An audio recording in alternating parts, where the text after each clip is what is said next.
Hello, my dear friends. I am Dr. Wasim I Khan, Associate Professor, Sri Shivaji Law College, Parbhani, Maharashtra, India.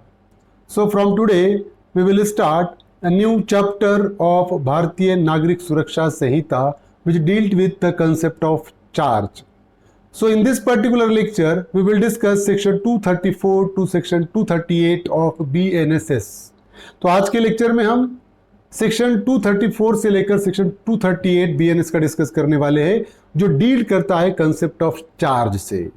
तो आगे बढ़ने से पहले अभी तक अगर आपने मेरे चैनल को सब्सक्राइब नहीं किया है तो सब्सक्राइब कर लीजिए, क्योंकि अभी भी मेरे चैनल पर 70% व्यूअर्स ऐसे हैं जिन्होंने अभी तक मेरे चैनल को सब्सक्राइब नहीं किया है, तो ज़रूर से सब्सक्राइब कर लीजिएगा। तो चलिए बढ़ते हैं आगे, हम सेक्शन 234 टू 238 चार्ज से रिलेटेड डिस्कस करते हैं। देखिए, So, section 234 of Bharatiya Nagrik Suraksha Sanhita deals with the concept of contents of charge. Section 234 में चार्ज में कौन से कंटेंट्स होना चाहिए वो डिस्कस किया हुआ है। देखिए, every charge shall state the offence with which the accused is charge. So every charge shall state the offence with which the accused is charged. Whatever it may be the offense with which the accused is charged, just that particular charge must be mentioned in the charge itself. Section और offense जिसमें accused को charge किया गया है वो charge में आना जरूरी है। कौन सा offense? मर्डर किया, थेफ्ट किया, डकैती किया, रॉबरी किया, कौन से offense में charge है उसके अगेंस्ट में, ये charge में mention करना जरूरी है। If the law gives the offense any specific name, the offense may be described in the charge by that name only. Suppose if the law has given a specific name to a particular offense, then that offense must be addressed in the charge with that particular name only. अगर law में अगर किसी offence को particular नाम दिया हुआ है तो चार्ज में उस ऑफेंस को उसी नाम से एड्रेस करेंगे। जैसा कि मर्डर, ये ऑफेंस को नाम दिया गया है, डकैती, ये ऑफेंस को नाम दिया गया है, थेफ्ट नाम दिया गया है, एक्सटॉर्शन नाम दिया गया है, रेप नाम दिया गया है, तो ऑफेंस को हम उस नाम से ही रेफर करेंगे चार्ज में। Offence of murder, offence of rape, offence of extortion, offence of डकैती, ऐसा ही उसको डिस्क्राइब किया जाएगा नाम। तो अगर नाम दिया गया है लॉ में ऑफेंस को, तो उस ऑफेंस को उस नाम से ही डिस्क्राइब किया जाएगा चार्ज में। For example, if A is accused of murder, extortion, A committed murder और extortion without reference to definition, तो क्या करना पड़ेगा? A has committed the offence of murder, ऐसा हमको चार्ज में मेंशन करना पड़ेगा, या A has committed the offence of extortion. Definition लिखने की जरूरत नहीं है, because the law gives a specific name to that particular offense, क्योंकि लॉ ने उस ऑफेंस को स्पेसिफिक नाम दिया हुआ है तो उस नाम से ही उसको मेंशन किया जाएगा। If the law does not give the offense any specific name, the definition of the offense must be stated. Suppose that if law doesn't give a specific name to any offense, then the definition of that particular offense must be mentioned in the charge. अगर एक आधे offence को specific नाम नहीं दिया गया है तो उस ऑफेंस की डेफिनेशन चार्ज में मेंशन करना पड़ेगी। जैसा कि is charged under section 219 of BNS. अब 219 को स्पेसिफिक नाम नहीं दिया वाला है ऑफेंस को, तो उसमें क्या है, पूरी डेफिनेशन चार्ज में मेंशन करना पड़ेगा। कैसे? With intentionally obstructing a sale of property offered for sale by the lawful authority of a public servant, the charge should be couched in those words. तो यहां पर एक पब्लिक सर्वेंट है, उसकी ऑफिशियल ड्यूटी परफॉर्म करते हुए अगर वो कोई चीज बेच रहा है और उसमें कोई ऑब्स्ट्रक्शन क्रिएट करता है तो ऑफेंस होगा सेक्शन 219 का। तो सेक्शन 219 को स्पेसिफिक नाम नहीं दिया गया है तो उस सेक्शन 219 की डेफिनेशन देना पड़ेगा चार्ज फ्रेम करते वक्त। In Shashidhara group versus union of India, इस केस में क्या हुआ था? No particular offense was stated in the charge. It was held that the particulars of offense are required to be stated so that the accused may make effective defense. So why the particulars of charge must be mentioned in the charge itself? Particulars of the offense must be mentioned in the charge itself, because until and unless the particulars of offense is communicated to the accused cannot make an effective defense. तो इसलिए accused को effective defense लेने के लिए charge के particulars, offence के particular charge में आना जरूरी है, ऐसा इस केस में बताया गया है। देखिए, और क्या होना चाहिए कंटेंट्स ऑफ चार्ज में? The law and section of the law against which the offence is said to be committed shall be mentioned in the charge. The law and the section of the law must be mentioned in the charge itself. Suppose section 302, that is a section and law of Indian Penal Code, या अभी होगा section 103 of BNS. तो section, the law and the section of the law. The law कौन सा हो गया? भारतीय न्याय संहिता. सेक्शन कौन सा हो गया? 103 मर्डर के लिए. These two law भी मेंशन करना जरूरी है, जैसा कि BNS हो गया भारतीय न्याय संहिता, और सेक्शन भी मेंशन करना जरूरी है कि भारतीय न्याय संहिता का ये सेक्शन में ऑफेंस किया. That must be mention in the charge. It is to be stated that all conditions required by the law to constitute the offense are fulfilled. For example, that the act is not within general exception. Charge में यह भी mention करना पड़ेगा कि जो offence का charge accused पे है वो ऑफेंस के डेफिनेशन में जो जो बताया वाला है वो सारे इसेंशियल फुलफिल हो रहे हैं. यहां पर मतलब अक्यूज का केस जनरल एक्सेप्शन में नहीं आ रहा है, ये भी मेंशन करना पड़ेगा चार्ज में. The charge shall be written in the language of the court. Charge shall be written in the language of the court. Court की लैंग्वेज में चार्ज लिखा जाएगा. इंग्लिश या जो रीजनल लैंग्वेज है, मराठी महाराष्ट्र में, अगर आंध्रा में तो तेलुगु, वट एवर इट में भी, तो लैंग्वेज ऑफ द कोर्ट में लिखा जाएगा charge. If the accused having been previously convicted of any offense, to enhance punishment, the fact, date and place of the previous conviction shall be stated in the charge. कभी कभी क्या होता है कि अगर फॉर एग्जाम्पल अक्यूज ने अगर पहले कोई ऑफेंस करे वाला है, पहले ऑलरेडी उसको उस ऑफेंस में कन्विक्शन हो गए वाली है, वही ऑफेंस दोबारा करता है, तो कुछ कुछ प्रोविजन ऐसे है कि दोबारा वही ऑफेंस करेगा तो उसको इनहांस्ड पनिशमेंट मिलेगी, ज्यादा सजा होगी. जैसा कि कुछ ऑफेंस में ऐसा बताया वाला है, for first time the imprisonment which may extend to 1 year, and if the subsequently he has committed the same offence then the punishment which may extend to 3 years. पहली बार किया तो 1 साल की, दूसरी बार किया तो 3 साल तक की सजा. अगर ऐसा प्रोविजन है कि दोबारा चार्ज फ्रेम करना है और दूसरे चार्ज में इनहांस्ड पनिशमेंट है, ज्यादा पनिशमेंट देना है, तो वो फैक्ट को पहले ही चार्ज में ही मेंशन करना पड़ेगा कि तुमने ये डेट में ये ऑफेंस किया था, ऑलरेडी तुमको सजा हो चुकी है वहां पर, और अभी दोबारा तुमने ऑफेंस किया है, इसलिए तुम इनहांस्ड पनिशमेंट के लिए लायबल है, ये चार्ज में मेंशन करना जरूरी है सेक्शन 234 के हिसाब से. सेक्शन 235 डील्स करता है particular as to time, place and person. Charge shall contain such particular as to time, place of the alleged offense.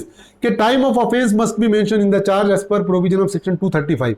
कब offense हुआ, place of offense, कहां पर offense हुआ, then person against whom offense has been committed, किसके against में, victim का नाम, against whom the offense has been committed, कि मेरे अगेंस्ट में किसी ने ऑफेंस किया तो मेरा नाम भी उसमें आना जरूरी है कि मेरे अगेंस्ट में ऑफेंस हुआ.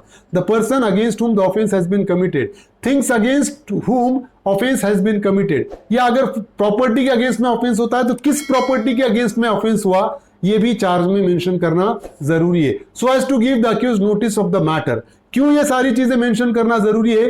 क्योंकि अक्यूज को मैटर की नोटिस पहुंचे कि किस चार्ज की बात हो रही है, अक्यूज को ये प्रॉपरली कम्युनिकेट हो, इसलिए ये सारे रिक्वायरमेंट है, ये सारे मेंशन करना जरूरी है. If a person is charge with murder, the charge must specify the name of the victim and the date and place of murder. अगर अक्यूज पे मर्डर के चार्जेस है तो चार्ज में नेम ऑफ द विक्टिम, जिसका murder हुआ उसका नाम आना जरूरी है, डेट कब हुआ, कौन सी डेट में हुआ, और प्लेस ऑफ मर्डर कहां पर हुआ, ये चार्ज में मेंशन करना जरूरी है. When the accused is charged with criminal breach of trust or dishonest misappropriation of money or other movable property, it shall be sufficient to specify the gross sum, describe the movable property in respect of which the offense has been committed and the date between which the offense committed. Suppose अगर charges है किसी accused पे criminal breach of trust के या dishonest misappropriation of property के या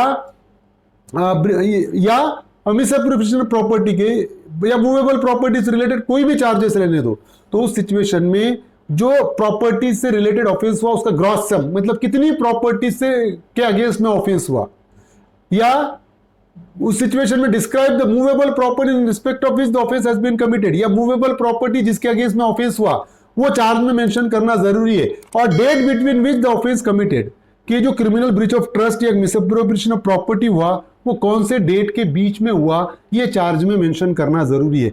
तो property का डिस्क्रिप्शन आना पड़ेगा कि कौन सी प्रॉपर्टी, ग्रॉस सम कितनी प्रॉपर्टी थी, मूवेबल प्रॉपर्टी कौन सी थी, या कौन से डेट के बीच में ऑफेंस हुआ प्रॉपर्टी से रिलेटेड, वो मेंशन करना जरूरी है. The charge frame shall be deemed to be a charge of one offence with the meaning of section 242, charge एक बार फ्रेम हुआ जो सेक्शन 242 में है वैसे ही मीनिंग इसके लिए जाएंगे। Provided time included between the first and last such date shall not exceed 1 year. 242 में बोले वाला एक से ज्यादा ऑफेंस एक ही तरीके के अगर होते हैं एक साल में तो उनका चार्ज साथ में फ्रेम किया जा सकता है, लेकिन एक साल के टाइम में ही वो ऑफेंस हुए होना जरूरी है। आगे हम सेक्शन 242 डिस्कस करने वाले हैं। अब देखिए सेक्शन 236 सेक्शन 236 क्या है? When manner of committing offence must be stated, कि ऑफेंस किस मैनर में हुआ ये मेंशन करना कब जरूरी है। देखिए when the particular mentioned under section 234 and 235 do not give the accused sufficient notice of the matter with which he is charged। अब सेक्शन 234 और 235 में जितने डिटेल्स बता दिए गए अक्यूज्ड को, वो डिटेल्स बताने के बाद भी अक्यूज्ड को प्रॉपर नोटिस नहीं मिल रही है कि कौन से ऑफेंस का चार्ज मेरे अगेंस्ट में फ्रेम हो रहा है, तो उस सिचुएशन में क्या होगा? The charge shall also contain such particular of the manner in which the alleged offense was committed। Under such a scenario, the charge must contain the manner of commission of offense, कि किस manner में offence किया गया वो भी charge में include करना जरूरी है। कब? अगर सेक्शन 234, 235 में जो जो कंटेंट्स है वो सारे बताने के बाद भी अक्यूज्ड को नोटिस नहीं मिल रही है कि कौन से ऑफेंस में चार्ज फ्रेम हो रहा है, तो उस सिचुएशन में किस मैनर में ऑफेंस किया ये भी मेंशन करना पड़ेगा। देखिए A accused of the theft of a certain article at a certain time and place, the charge need not set out the manner in which the theft was effected. अगर A पे charges है कि उसने चोरी किया, तो चोरी किस मैनर में किया ये बताने की जरूरत नहीं है। चोरी चोरी है तो वहां पर अगर क्लियरली बताए कि ये आर्टिकल तूने ये पोजीशन के ये पर्सन के पोजीशन में से चोरी किया, तो मैनर बताने की जरूरत नहीं है। ठीक है, कब बताने की जरूरत है? आप देखिए यहां पर A is accused of cheating B at a given time and place, the charge must set out the manner in which A cheated B. अब ए ने बी के अगेंस्ट में चीटिंग किया, अब यहां पर टाइम भी बताए प्लेस भी बताए, but the charge must set out the manner in which A cheated B. अब चार्ज में यह भी बताना पड़ेगा कि चीटिंग का मैनर क्या था। अब चीटिंग तो अलग अलग तरीके से हो सकती है। एक आधा प्रोडक्ट है, वो प्रोडक्ट का डिफेक्ट कोई ने छुपाया और डिफेक्ट छुपा के अगर बेच रहा है तो ये भी चीटिंग है। अगर किसी को धोखा दिया ये भी चीटिंग है, समझ रहे हो? तो चीटिंग अलग अलग तरीके से हो सकती है, या ओरिजिनल चीज बोल के डुप्लीकेट चीज बेच दिया ये भी तो चीटिंग है। तो अंडर सच ए सर्कमस्टांसेस अगर चीटिंग है तो चीटिंग किस मैनर में चीट किया ये बताना जरूरी है। Manner must be mention in that scenario, उस सिनेरियो में मैनर। देखिए A is accused of obstructing B, a public servant, in the discharge of his public function at a given time and place, the charge must set out the manner in which A obstructed B in the discharge of his function।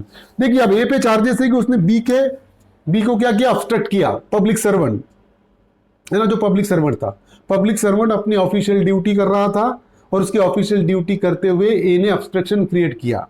अब मुझे बताओ कि manner of obstruction must be mention in that particular situation, क्योंकि public servant को किसी भी तरीके से ऑब्स्ट्रक्शन क्रिएट किया जा सकता है। एक आधा पुलिस ऑफिसर है वो इन्वेस्टिगेशन कर रहा, इन्वेस्टिगेशन करने नहीं दिया किसी ने, ये भी ऑब्स्ट्रक्शन है। एक आधा और कोई पब्लिक सर्वेंट है, फॉर एग्जांपल इलेक्ट्रिक डिपार्टमेंट में वो मीटर चेक करने के लिए आया, उसको नहीं चेक करने दे रहे, ये भी तो ऑब्स्ट्रक्शन है। बहुत तरीके से अलग अलग मैनर में पब्लिक सर्वेंट को ऑब्स्ट्रक्शन क्रिएट किया जा सकता है। और एक आधा पर्सन है जिसने पब्लिक सर्वेंट को ऑब्स्ट्रक्शन क्रिएट करने के उस पर 3-4 ऑफेंस रजिस्टर्ड है। अब उसको सिर्फ ये कहा जा रहा है चार्ज फ्रेम करते वक्त कि तूने पब्लिक सर्वेंट को ऑब्स्ट्रक्ट किया इसलिए तूने ऑफेंस किया।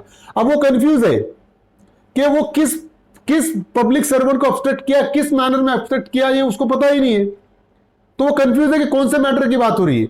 इस सिचुएशन में क्या होना जरूरी है कि manner of obstruction must be mention, कि किस मैनर में ऑब्स्ट्रक्शन क्रिएट किया ये बताना पड़ेगा। अब जब manner of commission of offence बताया जाएगा तब उसको प्रॉपर नोटिस मिलेगी कि किसकी बात हो रही है। तो इन that scenario manner of committing offence must be mention. देखिए सेक्शन 236 में ये A is accused of the murder of B at a given time and place. The charge need not state the manner in which A murdered B. A ने B का murder किया। अब यहां पर किस मैनर में मर्डर किया बताने की जरूरत नहीं है, मैनर को मेंशन करना जरूरी नहीं है इस सिनेरियो में। अब सेक्शन 237 क्या है देखिए, words in charge taken in sense of law under which offence is punishable. Section 237 In every charge, word used in describing an offense shall be deemed to have been used in the same attached to them respectively by the law under which such offense is punishable. हम देखते हैं कि अगर Indian penal code की बात करें हमने, तो डेफिनेशन ऑफ मर्डर थी सेक्शन 300 में और उसकी पनिशमेंट थी सेक्शन 302 में. अभी बीएनएस में भी पनिशमेंट है सेक्शन 103 में, डेफिनेशन कोई और सेक्शन में है. लेकिन जब तक वो डेफिनेशन कंप्लीट नहीं होती हम सजा नहीं दे सकते. लेकिन जब कभी भी कोई पर्सन ऑफेंस करता है, मर्डर करेगा, तो उसको सेक्शन 103 ही लगाया जाएगा जिसमें पनिशमेंट है, फॉर एग्जांपल. तो बात ध्यान में रखो कि यहां पर वही है कि जिस सेक्शन में पनिशमेंट है वही सेक्शन उसी सेक्शन में उसको चार्ज फ्रेम होगा.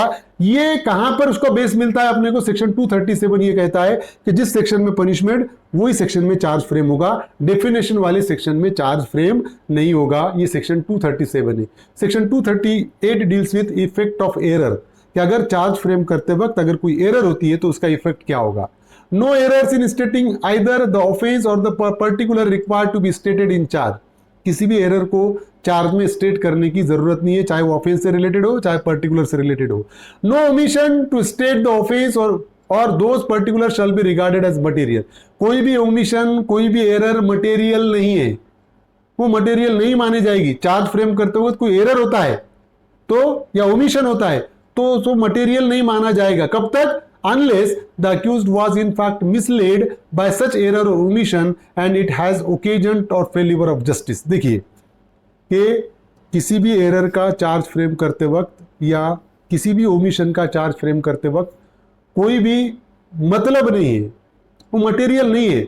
कब तक मटेरियल नहीं है? अगर वो एरर अक्यूज को मिसलीड कर रहा है, बात कोई और हो रही है, अक्यूज कोई और समझ रहा है, या फेल्यूर ऑफ जस्टिस हो रहा है वो एरर के वजह से, तभी वो एरर को मटेरियल माना जाएगा. तो एरर को कब मटेरियल माना जाएगा? कि अगर चार्ज फ्रेम करते वक्त अगर ऐसा एरर है कि अक्यूज मिसलीड हो रहा है वो एरर से, बात कोई और हो रही है और अक्यूज कुछ और समझ रहा है, तो जब तक वो एरर को ठीक नहीं किया जाएगा आगे बढ़ा नहीं जा सकता. लेकिन अगर कोई एरर है जिससे अक्यूज मिसलीड नहीं हो रहा है तो उसका कोई इफेक्ट नहीं पड़ेगा चार्ज पर, वो कंटिन्यू केस हो सकती है. देखिए, चीटिंग वन टाइम और चीटिंग मेनी टाइम. अगर फॉर एग्जांपल मैंने चीटिंग एक ही बार किया है किसी एक पर्सन के अगेंस्ट में, तुम्हारे अगेंस्ट में, एक के अगेंस्ट में मैंने चीटिंग किया, फॉर एग्जांपल एक ही बार चीटिंग किया मैंने सिर्फ, अगर वो एक के जगह बी भी अगर बोल दिया है कोर्ट ने चार्ज फ्रेम करते वक्त, तो मैं मिसलीड हो रहा हूं क्या? नहीं हो रहा हूं.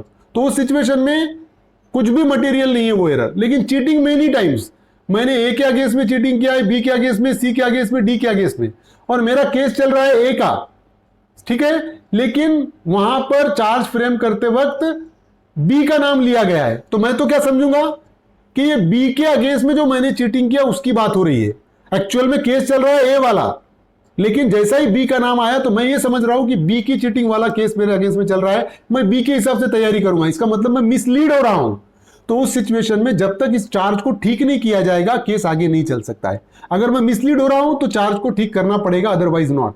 देखिए, A is charge with the murder Puneet Kumar on the 20th January 1882. In fact, the murdered person name was Pavan Kumar and date of murder was the 20th January 1882. अब यहां पर क्या हुआ? एक्चुअल में मर्डर किया था उसने पवन कुमार का, उस पे चार्जेस थे पवन कुमार के मर्डर के, लेकिन चार्ज फ्रेम करते वक्त पवन कुमार के जगह एरर ये हुआ कि पुनीत कुमार का नाम आ गया. बात ध्यान में रखो. फॉर एग्जांपल, अगर मैं अक्यूज्ड हूं और मेरे अगेंस्ट में केस शुरू है पवन कुमार के मर्डर का, ठीक है, और ये एक ही केस शुरू है मेरे अगेंस्ट में, मैं हमेशा उसी केस में कोर्ट में जाता हूं डेट पर. अब जिस दिन चार्ज फ्रेम करना था उस डेट में मैं कोर्ट में गया, केस पवन कुमार वाला ही है, लेकिन जब चार्ज फ्रेम करते वक्त मैजिस्ट्रेट ने चार्ज एक्सप्लेन करना शुरू किया तो गलती से पवन कुमार के जगह पुनीत कुमार का नाम लिया और चार्ज फ्रेम हुआ. अब बताओ मुझे कि पुनीत कुमार का नाम लिया गया, एक्चुअल में मर्डर तो पवन कुमार का हुआ था, लेकिन क्या इस नाम चेंज होने की वजह से मैं मिसलीड हो रहा हूं? तो आंसर है मैं मिसलीड नहीं हो रहा हूं, क्योंकि मैं वही केस में वहां पर आया और एक ही मर्डर का केस है मेरे पास. तो मैं ये नहीं कह सकता हूं, हां अगर मैंने पुनीत कुमार का भी एक मेरे पर केस चल रहा है मर्डर का और पवन कुमार का भी चल रहा है तो मैं मिसलीड हो सकता था, लेकिन मेरे पर एक ही केस चल रहा है मर्डर का वो और पवन कुमार का है, तो मैं ये नहीं कह सकता कोर्ट के सामने कि पुनीत कुमार का नाम आया इसलिए मैं मिसलीड हुआ. तो मिसलीड नहीं हो रहा हूं, तो मिसलीड नहीं हो रहा है तो एज इट इज एरर का कोई भी इफेक्ट नहीं होगा। अगर मिसलीड हो रहा है तभी एरर का इफेक्ट माना जाएगा, अदरवाइज नॉट। तो ये था इफेक्ट ऑफ एरर। उम्मीद करता हूं कि ये पहला पार्ट चार्ज का आपको समझ में आया है। समझ में आया तो मेरे चैनल को सब्सक्राइब कीजिए और इस लेक्चर को ज़्यादा से ज़्यादा स्टूडेंट तक शेयर कीजिए। Thank you very much.